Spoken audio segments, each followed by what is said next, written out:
और बड़ा स्कैंडल या कहें स्कैम हमारे सामने है। 2200 करोड़ से ज्यादा की रकम का हेरफेर, पर ये आम जनता के कानों तक नहीं पहुंचा। आखिर क्यों? शायद इतनी मामूली रकम पर ध्यान देने की फुर्सत कहां है किसी को। नमस्कार, मैं हूं रितिका और आपका स्वागत है हमारे डिजिटल प्लेटफॉर्म पर। तो बात कुछ यूं है। असम के डिब्रूगढ़ की रहने वाली सुमी बोरा, जो पेशे से कोरियोग्राफर और एक्ट्रेस हैं, उनका नाम इस पूरे खेल में आया है।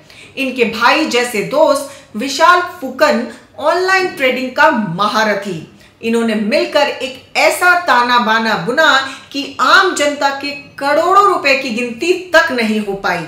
सुमी बोरा के कनेक्शन ने विशाल की मेहनत की राह आसान कर दी। तो हुआ यूं कि इस भाई बहन की जोड़ी ने ऑनलाइन ट्रेडिंग का वो खेल खेला जिसने कई हाई प्रोफाइल लोगों को बहकाकर उनके पैसों का बिस्तर बना दिया। अब ये ना कहें कि देश में नौटंकी का कोई स्कोप नहीं है। देखिए, पहले तो पार्टियों का दौर चलता रहा, होटल्स में शानदार पार्टीज, महंगे गिफ्ट्स का जाल, और फिर हर कोई इस इन्वेस्टमेंट की रेस में शामिल होता गया। कहानी यूं शुरू होती है कि फुकन ने पार्टीज का दौर शुरू किया, लग्जरी होटल्स में आलीशान दावतें, महंगे गिफ्ट्स और साथ में सुमी बोरा का नेटवर्क, जो हर जगह हाई प्रोफाइल कस्टमर्स को लुभाने का जिम्मा निभा रहा था। आम लोगों को बहकाने का ऐसा शानदार तरीका शायद ही किसी ने देखा हो। ज्यादा मुनाफा चाहिए तो पैसा लगाइए, आराम से घर बैठिए और बस पैसा कमाइए। वाह! अब आम जनता है, सपनों में जीने का हक उसका भी है। लोगों ने सोचा बस ये पैसे लगाएंगे और बस घर बैठे अरबपति बन जाएंगे, और हमारे ये सुपरस्टार भाई बहन उनकी इन भोली भाली सोच का फायदा उठाते गए। और फिर बारी आई एक शाही शादी की, राजस्थान का उदयपुर, वो भी डेस्टिनेशन वेडिंग। सुमी बोरा की शादी में 5 करोड़ रुपए का खर्च आया, जो कि हमारे भाई साहब फुकन ने बिना हिचक लगाए चुका दिया। किसी को शक भी क्यों? आखिर ये साफ सुथरा इन्वेस्टमेंट जो था।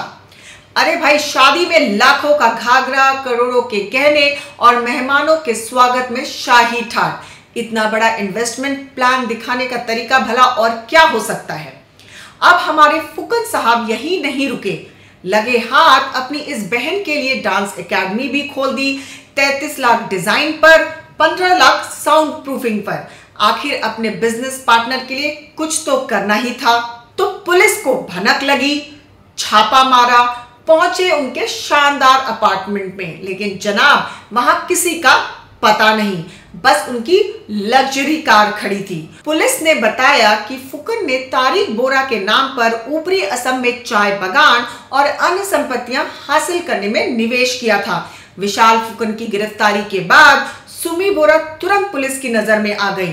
पुलिस गुवाहाटी के पाथर कुआरी इलाके में उनके अपार्टमेंट में गई। पुलिस ने सोसाइटी परिसर के हर अपार्टमेंट की तलाशी ली, लेकिन दोनों का कोई सुराग नहीं मिला।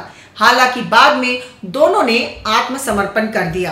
पुलिस ने कहा कि फुकन ने असम के बाहर से भी उच्च प्रोफाइल ग्राहकों को लाने के लिए सुमी बोरा का इस्तेमाल किया था। पुलिस ने कहा वह अभिनेत्री की मदद से अपने कारोबार का विस्तार करने के लिए अन्य राज्यों से और अधिक लोगों को लुभाने की योजना बना रहा था। बताया जा रहा है कि विशाल फुकन ने अगस्त में सुमी बोरा को उनके जन्मदिन पर 76 लाख रुपए की एक महंगी हीरे की अंगूठी उपहार में दी थी।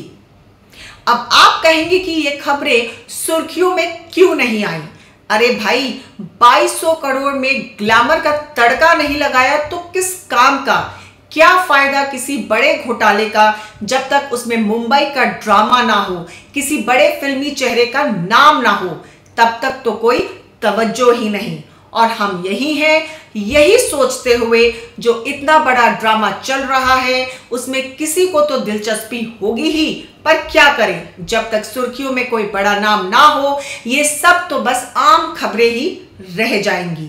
बने रहिए हमारे साथ, क्योंकि खबर के हर चौराहे पर पोस्टमैन मिलेगा आपको सत्य के संदेश के साथ। जय हिंद, जय भारत।